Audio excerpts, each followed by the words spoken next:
Each week we speak to the great Leith Van Onselen, one of the main men behind macrobusiness.com.au is where I go for my economic news daily. It's a ripper, and we get to talk to him on the weekend, and he's on the line.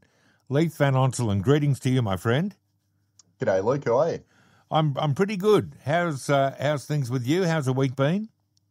Yeah, not bad, mate. Busy as always. Always chewing over the fat of the economic data of the week and all the usual political shenanigans. Well, there was some gold in them there hills this week. Sadly, none of it good, but I thought of you when I saw that ABS data confirming that big Australia continues to be this government's way of operating.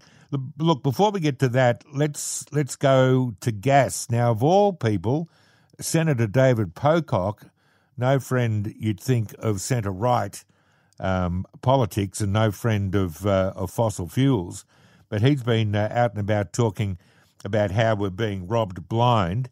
But you tell me about the way that we're being robbed of our own gas. You know, the gas that Polly's always referred to as our gas. That's right, mate. So, you know, it's really just happening on the east coast of Australia. So Australia's got two gas markets that are separated. So we have the west coast gas market, you know, obviously Western Australia, and then we have the east coast gas market, which extends all the way from obviously Queensland down to Victoria pretty much, and also captures South Australia.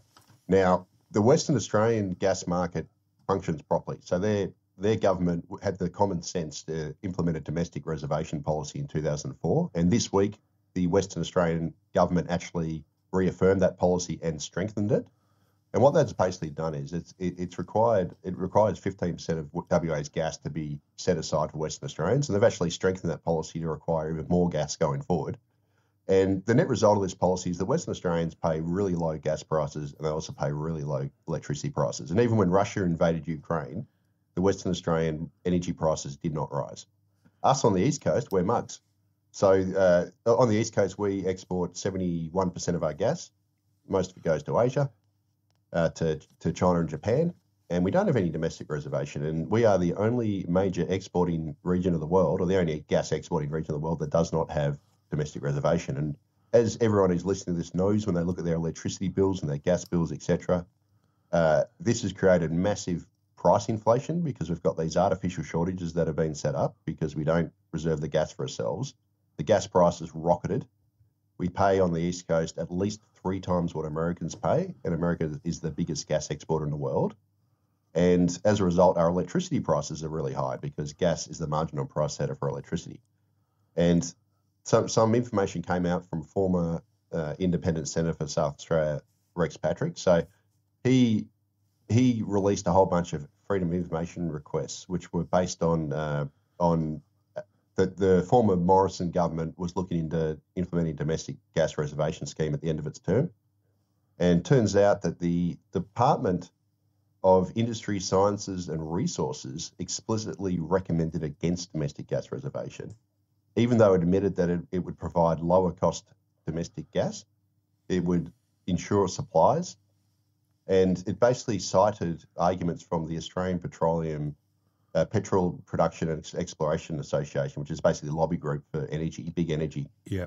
And the bureaucrats swallowed all their lines, which are complete rubbish, and concluded against domestic reservation policy. And it said that it would, quote, represent a subsidy to domestic gas users. Yes. Aren't you supposed to be representing us? It's our gas. It's our gas.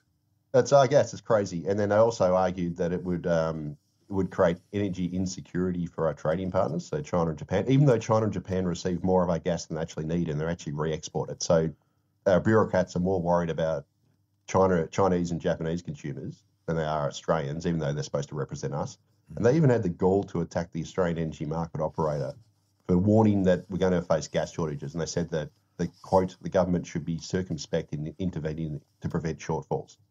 So this is just treasonous behaviour. We have literally the federal government bureaucrats who recommended against domestic reservation. And they even argued, Luke, and this is absolutely ridiculous, they argued that if we reserve our gas, it'll lead to less investment in gas exploration. Now, this is despite the fact that Western Australia has had a reservation policy since 2004, and they've had massive investment. Yep. Other gas exporters, like USA is the biggest gas exporter in the world. Qatar is equal second with us. They've got reservation. They also have seen massive investment.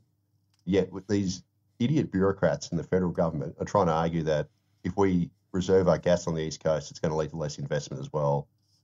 We can't have lower prices because that would be a subsidy to domestic users. It would create problems for our trading partners, even though they receive more gas than they need and they re-export it for profit, et cetera, et cetera. So this is just treasonous behaviour by Australia's federal government bureaucrats, which again is working against our interests, in the interests of big energy and our Asian customers who, as I said, get more gas than they actually need. Well, the other crazy stuff. It is crazy stuff. And the other part of that is they've backed themselves into a corner to some extent because, gas, fossil fuel, urgent or catastrophic climate change. But look, I think the point to make through all of this is that when they start talking about it being our gas, they're just pulling a leg. They couldn't give a toss, and we end up back at this place where you and I do these conversations where there's no hope. There's no one in sight, with the exception perhaps of the very good Rex Patrick. There's no one in sight who's going to care enough to do anything here. And I don't understand, mate, why this isn't. I mean, you, macro business, all over this story, our listeners all over this story, but does it get a crack in some of the other? This is a way to save the cost of living drama. If there was a way to reserve gas for the East Coast and get the price down, then that changes everything. I think you and I, or maybe you and David and I, said you fix gas, you fix everything. Well, you go a long way to fixing everything, don't you? Well, yeah. I mean, if you have cheap gas, you're going to have cheap electricity prices. It means you're going to have a more, efficient manufacturing sector because they'll actually be able to compete because they'll have. So Australia's turned basically what was a cost advantage in energy into a disadvantage. And the thing that really annoys me about this, Luke, is that we have the Teal MP for Melbourne's Electric Goldstein, Zoe Daniel, this week wrote an article in the AFR saying that Australian households must abandon gas because gas in the residential sector comprises, listen to this, 2% of Australia's total annual greenhouse gas emissions, 2%. Now, nationally, so East Coast and West Coast, Australia exports 82% of our gas. So Australians only use 18% and households only use 2.6% of that. Now, here's the thing that'll just blow everyone's minds. The LNG exporters, so the ones who actually liquefy gas to put on a ship to then send to China, use 3 times as much gas, merely converting that gas into liquid so that they can then ship it.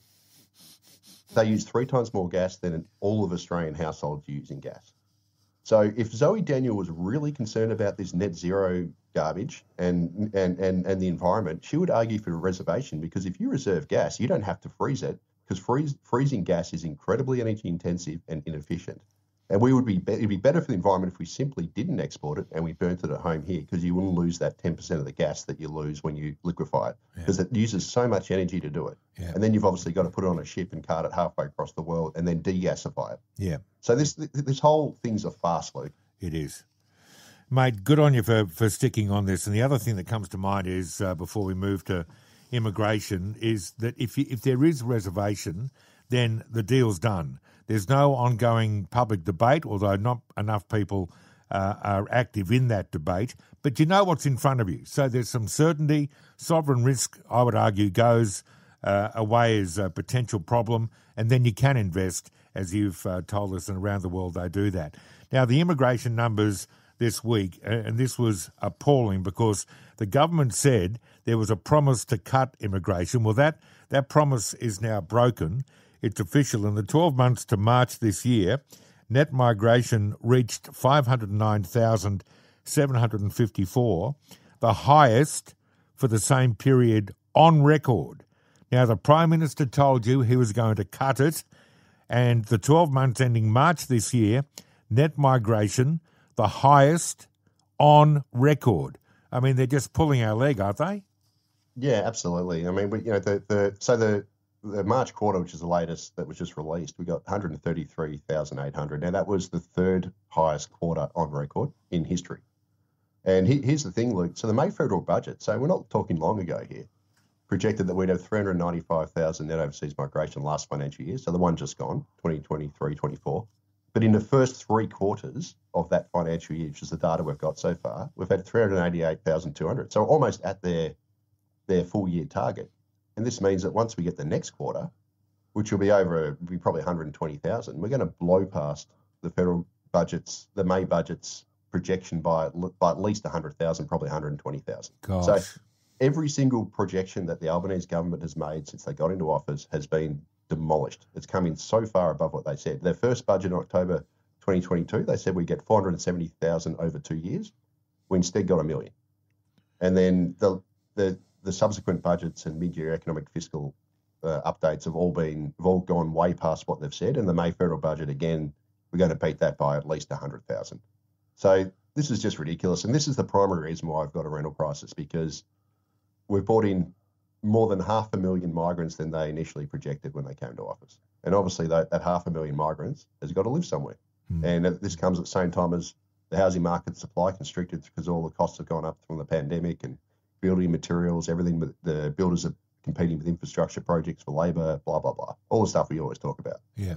Well, that's it. And the listener says to me, they knew what they were doing because net overseas migration accounted for, I think, 83% of the most recent population increase. So in having that as a deliberate strategy, because it can't happen by accident, there are rules through which people arrive in Australia. So where was the equitable or the equal, rather, announcements regarding water storage, regarding extra energy production, extra hospital places, extra GPs, extra schools, extra public transport? Where is all that talk? And it's not there. And that's criminal.